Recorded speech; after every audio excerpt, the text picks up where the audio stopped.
up, Flyer Nation? Welcome back to the channel, The Racing Hour, where we get to talk about everything that has anything to do with life and going fast. Of course, I'm your official host and resident newbie, and I go by the name of Radio Flyer. Today is part 2 of our 3-part series, and we're focusing on what is wrong with the racing line. Why is it important? Why do you need to learn it? Well, if your idea of racing is this,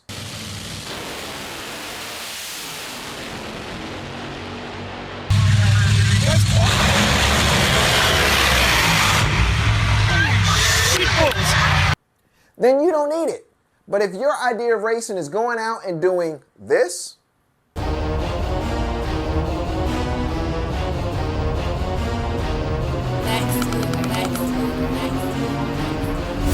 then you might want to put your thinking caps on. So, put your thinking caps on, buckle up, and let's go on a ride. All right, guys, what is the racing line?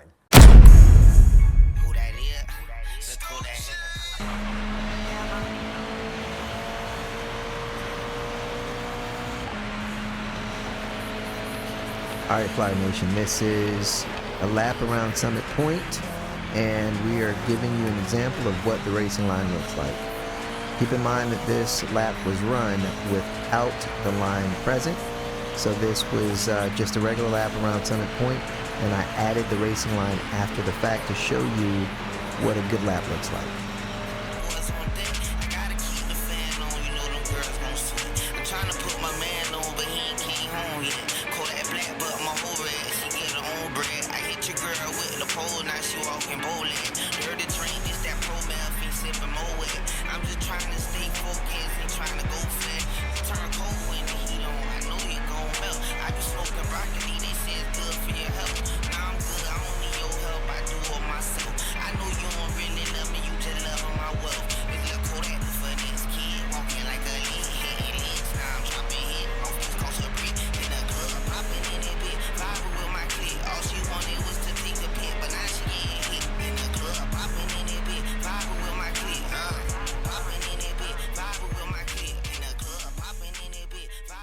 The racing line is the quickest way to get from point A at the start-finish line to point B at the start-finish line in the most effective way, carrying the most speed in the shortest amount of time.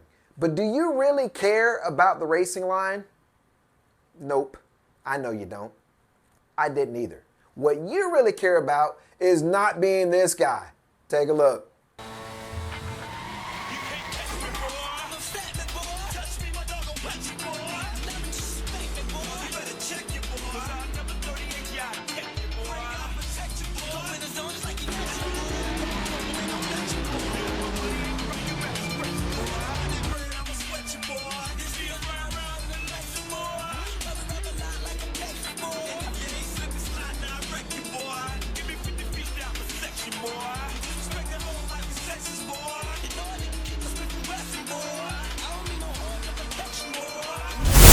Right, guys? I don't want to be that guy either. Unfortunately, I've been that guy. I've been that guy many, many, many times. And you're going to be that guy. If you're getting into racing and you're a beginner, you're going to be that guy. Just accept it. But before you can become an effective sim racer and follow the racing line effectively, there's a couple of things you're going to have to learn simply about driving. 1, your head and your hands are connected. I'm going to repeat that. Your head and your hands are connected. So when you're driving and you come up to that turn, if you simply look left, your hands are going to go left. When you look back towards the center, your hands will straighten out. If you look right, your hands will go right. When you look back towards the center, your hands will go back towards center. That is simply how the brain works. That has nothing to do with you as a person, but your head and your hands are connected when you're in a car. When I race motorcycles, when you're following someone, the first thing they teach you is if that person runs off the track for any reason, you do not look in that direction because you will follow them. Okay? That is simply how our brain works. 2, your feet and your hands should be connected. They're not, but they should be. And you have to program your brain to understand that when your hands turn, your foot comes off of the throttle. And when your hands go back to center, your foot goes back to the throttle, right? And the way that that works is, imagine if I've got a string tied to my foot and it's at the bottom of the steering wheel. When I turn the wheel, that string pulls my foot off the throttle, and then when I straighten the wheel back up, I can go back on the throttle, okay? Those are two things you're gonna have to implement if you plan to be a successful sim racer and follow the racing line effectively. The title says, what's wrong with the racing line? Well, when I was taught the racing line, this is what it looked like. You've got a corner, and then you've got a line that allows you to get through that corner as quick as possible, and you have the 3 points. You have turn in, that's the spot where you initiate the turn. You have the apex, and that is the spot where you get off the brake and on the throttle, and then you have track out, and that's the spot where you begin to open the wheel and gain speed. Unfortunately, those parts are important, but you're missing the 2 most important parts of the racing line for that particular corner. The racing line does not begin at turn in. It begins at braking. Braking, your braking marker is the most important part of the entire corner. Where you decide to brake determines everything about the corner. It determines how much speed you carry into the corner. It determines how much grip you have in the front of the car and the rear of the car. It determines what angle you can go into that corner at. It determines when you can open the wheel, when you can turn the wheel. Everything about that corner is built on the foundation of where you begin to brake and how much brake pressure you apply. And that part is not taught at the beginner level, and it should be. Part number 2 that's left out is the trailing straightaway. No one ever teaches you the importance of the trailing straightaway. The racing line for that corner begins when you hit the brake pedal, and it ends when you hit the brake pedal for the next corner. If you're simply measuring how fast you can get through the corner and you leave out the straightaway that trails that corner, you are missing the most important data, because corners are typically a lot shorter than straightaways.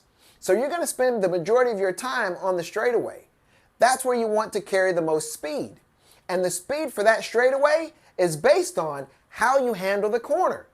So when you take a look at the racing line for a specific corner, you have to measure it from the moment that you initially start to brake and the moment you initially start to brake for the next corner. So let's take a look at that in detail.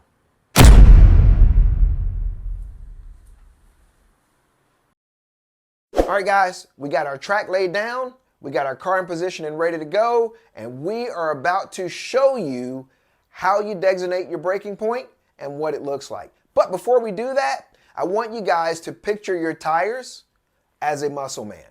Well, they'll look something like this guy, okay? So everything that we do throughout the racing line is going to use a certain amount of our tires' muscles. Right? So picture that your tires have a muscle percentage of 0 to 100, which means you can designate 100% of your tire's strength towards one thing, or you can designate 50% of your tire strength to 2 things to use up 100% of its strength.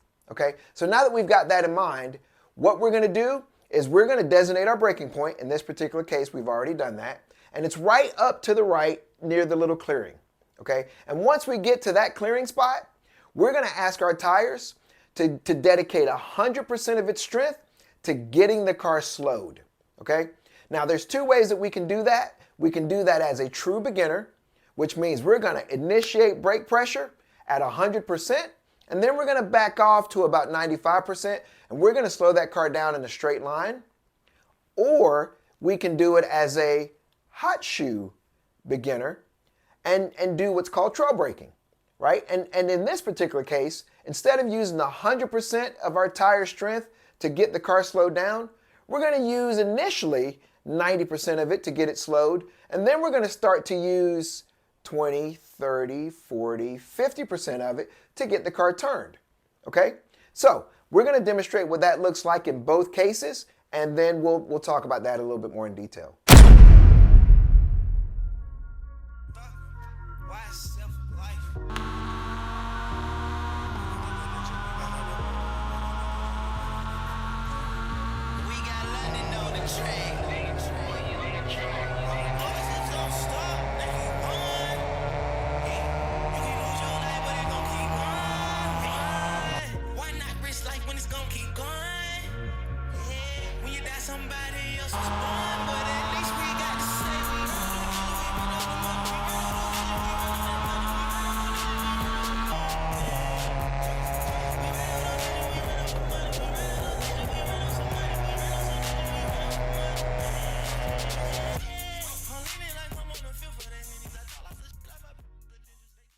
All right, Flyer Nation, so those are our two types of braking techniques. One is for the true beginner, where you're going to get to the braking marker and you're hard on that pedal, and you're going to keep that wheel as straight as you can, and you're going to brake in a straight line, letting off, and then you're going to turn in towards apex. And the other one is for the hot shoe beginner, where you're going to brake as deep as you can, and you're initially going to be on that brake pedal pretty hard, and then you're going to ask the tires to do some braking and some cornering, and you're going to ride that towards the apex. So that takes us to milestone number 2 and 3. Milestone number 2 is turn-in, and that was pretty simple. So turn-in is simply the mark where you initiate steering input. So once you're on that brake pedal, you're going to ride that brake pedal down to the place where you decide it's time for me to turn in towards the corner. So turn-in is nothing more than the area that you have designated to turn and give steering input. And the next milestone is milestone number 3, and that is apex. Now, apex is probably the second most important milestone, because apex is where you are going to transition from slowing the car down and speeding the car back up. Okay? So try to imagine your turn being a hill. If your turn was, instead of being a lateral turn, it was a hill that had a change in direction. If you were coming down a hill at speed, when you get to the very bottom of that hill and everything inside you just sinks down to the bottom, when you're at the bottommost point, when you feel the absolute most amount of force before you start to lighten up, that's the apex. So if you take that driving down force and you turn it sideways and you initiate it laterally, okay, when you feel the most force laterally, you're at the apex of the corner.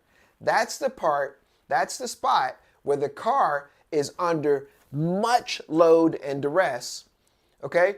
And then once you get the car rotated and you start to come out of that load, you're gonna start to apply throttle, and then that lateral load's gonna lighten up and lighten up and lighten up, okay?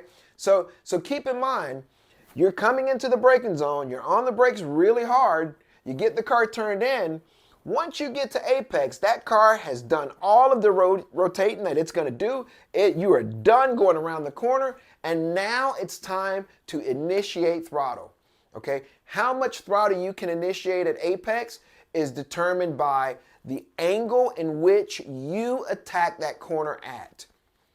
So I'm going to say that again. The amount of throttle that you can initiate at apex is determined by the angle in which you attack the corner at. So coming out of that apex, if your car is pointed more straight towards the track out, then you can apply more throttle. But if your car still has a little bit of rotating to do as it comes out, then you can't apply much throttle because you're going to spin it. So keep in mind that what happens at apex is simply based on how you come into that corner, okay? Keep that in mind. So you're in the corner, you got the car turned in, you clip the apex with the inside wheel, you're going to apply throttle and start to open the wheel back up to feed you out towards track out so that you can gain as much speed down the straightaway as you can.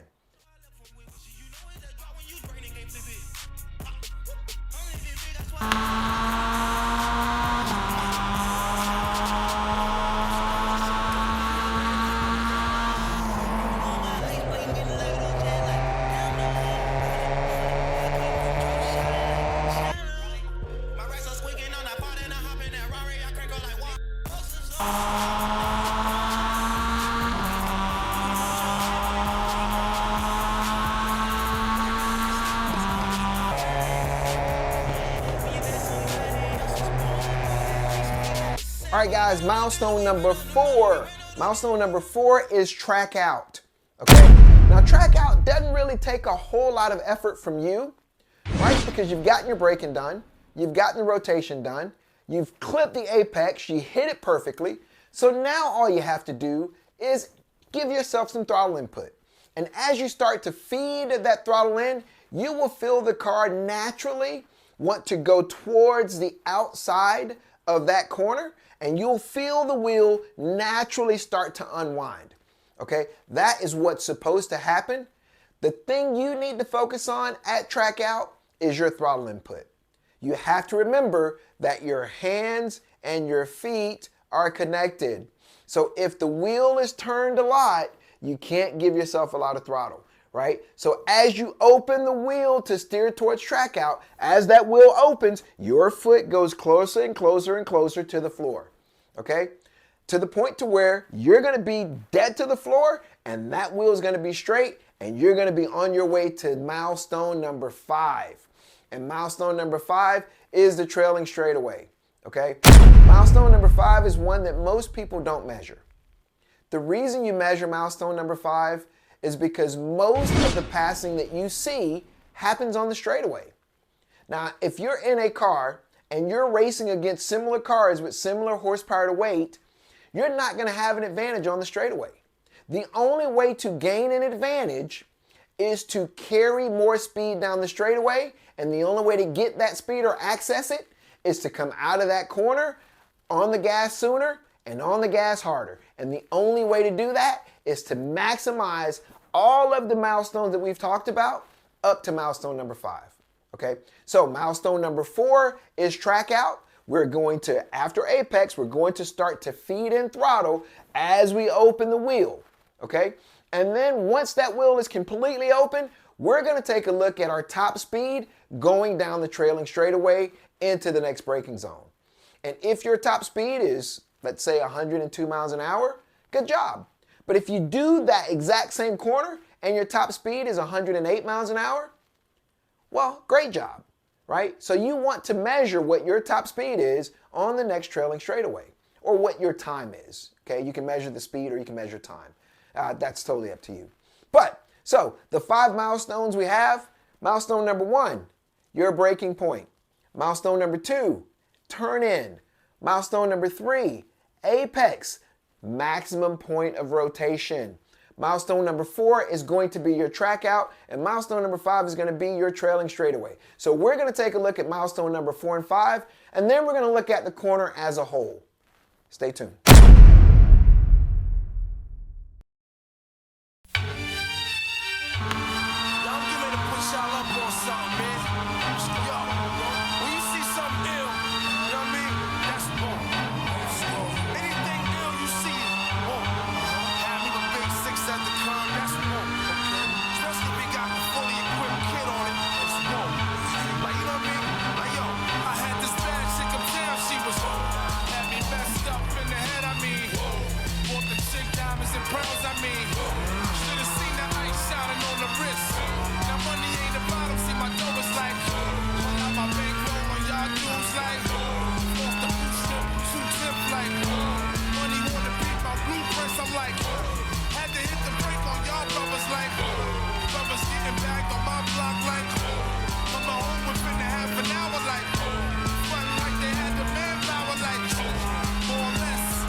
Okay, guys, I know that that is a lot of information, and you probably won't retain it all.